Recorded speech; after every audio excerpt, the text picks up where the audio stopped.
Je suis ici avec à mes côtés M. Jean-Loup Blachier, qui est médiateur national des marchés publics, qui a été nommé à ce titre en 2012 par le président de la République. Nous sommes dans une double démarche, si j'ose dire, une démarche purement locale, celle-là, et puis une démarche nationale que je laisserai le soin à M. Blachier de présenter. Ce sont deux démarches complémentaires et totalement complémentaires. Les marchés publics dans le département du Var, tout confondu, c'est de l'ordre de grandeur annuel de 400 millions d'euros par an. 400 millions d'euros par an qui, bien évidemment, intéressent nos entrepreneurs locaux et de la même manière intéressent aussi les donneurs d'ordre que sont bien évidemment l'État, mais aussi les collectivités locales, les établissements publics, les offices d'HLM, etc. Donc, ce qu'il y a, c'est qu'au fur et à mesure de mes discussions, soit avec les entreprises sur le terrain, soit avec les collectivités locales, je me suis aperçu qu'il y avait un problème d'organisation de la commande publique. Il apparaît d'abord très nettement que, d'une part, du côté des collectivités locales, l'utilisation de la commande publique est perfectible. Tout simplement parce que, et ce n'est pas du tout un reproche mais un constat, les collectivités locales éprouvent ici dans notre département, du fait de leur taille, mais pas exclusivement, un problème de technicité de la commande publique et que l'organisation des marchés publics par les collectivités locales en tant que donneurs d'ordre est, j'y reviens, perfectible. À partir du moment où un marché est mal monté, c'est un marché qui est difficile à exécuter. S'il est difficile à exécuter, ça se fait au détriment de la collectivité qui va avoir des coûts et des renchérissements de son marché. Ça se fait aussi au détriment du soumissionnaire, c'est-à-dire de l'entrepreneur, qui va voir un manque de lisibilité dans le marché, des avenants successifs intervenir et au final, personne n'y aura gagné, alors que l'intérêt d'un marché public, c'est précisément d'avoir la meilleure prestation pour le meilleur prix possible.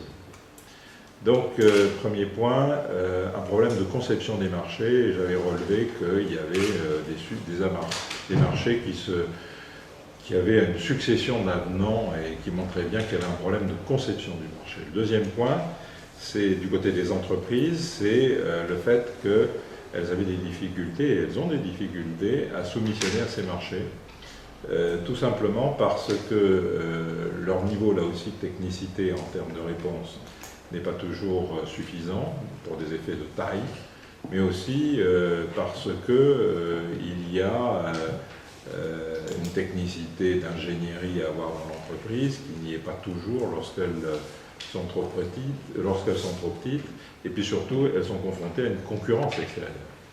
Et ce phénomène de concurrence a, dans une période récente, connu un effet d'exacerbation. Il ne faut pas exagérer les choses. Retenons que sur les 400 millions que je vous ai décrits, les entreprises varoises représentent 50% de l'activité. Donc le chiffre d'affaires dans les marchés publics des entreprises varoises, c'est 200 millions. Je vous donne des ordres de grandeur, selon clair. Mais pour autant, certaines d'entre elles, notamment dans le bâtiment et les travaux publics, m'ont signalé la concurrence exacerbée qui était la leur face à la crise qu'avaient connue certains marchés européens de l'immobilier, notamment en péninsule ibérique ou en Italie. Donc certaines m'ont dit on a des concurrences nouvelles qui apparaissent, donc, et y compris sur ces marchés publics. Donc il était nécessaire de repositionner l'offre entrepreneuriale par rapport à la demande des collectivités locales de manière à mieux résister à cette concurrence extérieure. D'où une amélioration là aussi de la réponse des collectivités locales, des entreprises sur la demande des collectivités locales, et donc le besoin de réfléchir sur une élévation du niveau technique des entreprises dans leur capacité à répondre au marché public. C'est pour ça que j'ai organisé cet après-midi les assises des marchés publics qui vont se décliner en deux temps. Un premier temps va porter sur l'offre faite par les collectivités territoriales, mais aussi l'État, et nous allons présenter des choses extrêmement concrètes en termes d'exemples pour montrer à ceux qui sont là, mais au-delà, par votre intermédiaire, quelles sont les bonnes pratiques et ce que l'on peut faire dans ce domaine et comment on peut améliorer les choses. Et puis deuxième chose, nous allons aussi voir avec les entreprises comment, là aussi, améliorer les choses, comment elles peuvent, par des regroupements, par un meilleur travail en commun sur la problématique d'ingénierie des marchés publics, comment on peut améliorer les choses. Alors, bien évidemment, c'est une démarche là purement locale et qu'il faudra faire vivre dans l'avenir. Et pour la faire vivre dans l'avenir, eh ben, M. Jean-Loup Blachier est arrivé fort opportunément avec une proposition que je vais lui laisser le soin de présenter et qui sera la nôtre pour maintenant les mois qui viennent. Monsieur le médiateur. Monsieur le Préfet, merci. Merci à tous d'être présents et vous verrez combien, pour moi, votre présence est importante.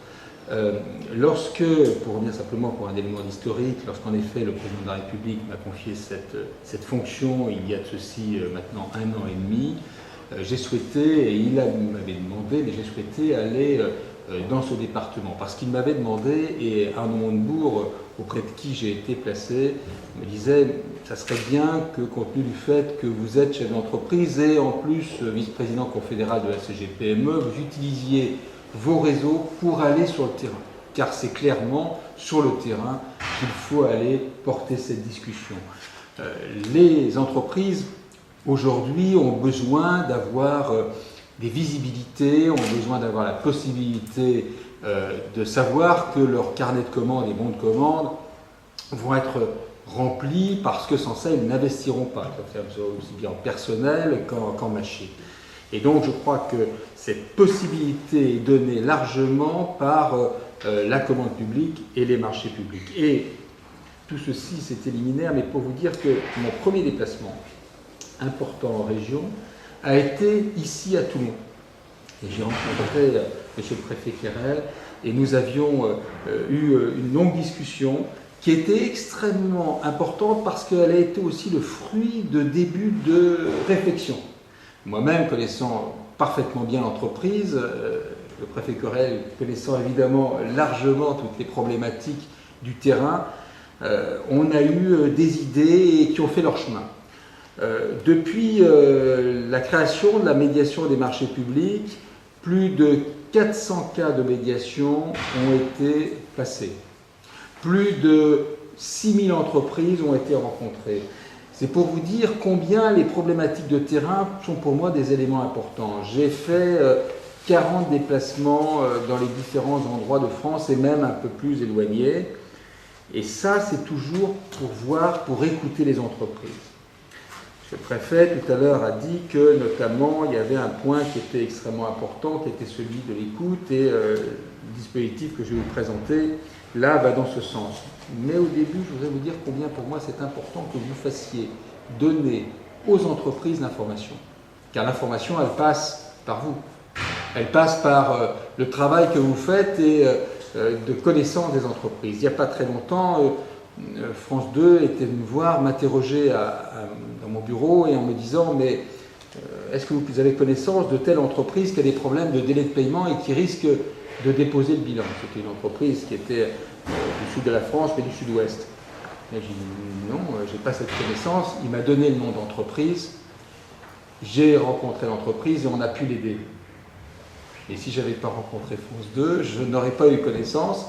Et inversement, si vous ne donnez pas cette information, on ne connaîtra pas cette possibilité que donne la médiation des marchés publics. Et à partir de ce moment-là, les entreprises ne pourront pas être aidées.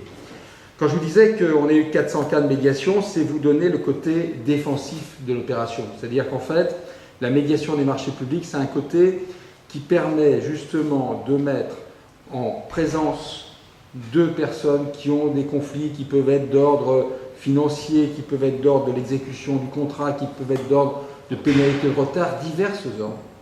Et plutôt qu'ils aillent jusqu'au tribunal administratif pour essayer de régler leurs problématiques, à ce moment-là, ils s'adressent à la médiation des marchés publics. Dans près de 80% des cas, on arrive dans les 2 à 3 mois à trouver une solution. Et c'est entièrement gratuit. Et ça, c'est un point important, car quand les entreprises sont dans une situation de conflit, elles n'ont pas encore besoin qu'on leur fasse payer en plus quelque chose. Donc, cet élément-là est un élément important qu'il faut que vous fassiez passer. Le deuxième point, qui est aussi fort, c'est celui de l'offensif, c'est-à-dire comment on peut aider les entreprises à aller vers les marchés publics et les commandes publiques. Monsieur le préfet Quérel a dit tout à l'heure que dans ce département, la commande publique, les marchés publics, 400 millions d'euros.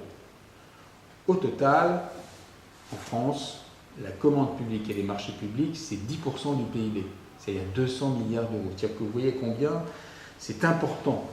Et ici, dans ce département, combien c'est important aussi. Et donc, aider les entreprises à aller vers les marchés publics et les commandes publiques, c'est aussi un point important parce que ça permet justement aux entreprises, comme je disais tout à l'heure, de pouvoir avoir une visibilité d'avenir. Et puis également un élément préventif, et là, j'irai plus dans les côtés dont je vous parlais tout à l'heure. Une entreprise a des problèmes pour arriver à se faire payer, car parfois les délais de paiement sont compliqués, eh bien ils s'adressent à nous, et à ce moment-là, on les aide.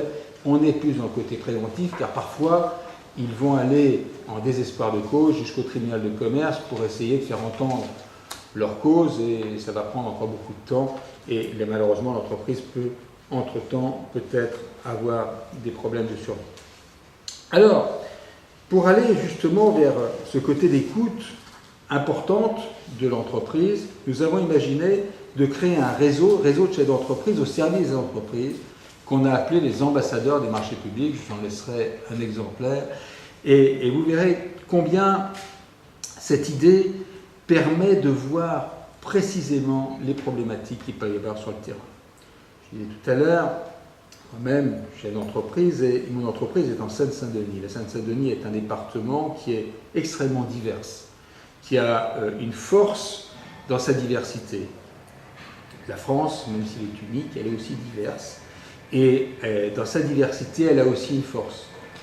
Encore faut-il savoir écouter les différentes parties de cette diversité. Et dans ces départements, le département du Var a des éléments de similitude avec le département du Finistère, le fait qu'en effet, tous les deux sont au bord d'une mer, et puis tous les deux ont une part importante dans la commande publique, et qui vient notamment de la marine.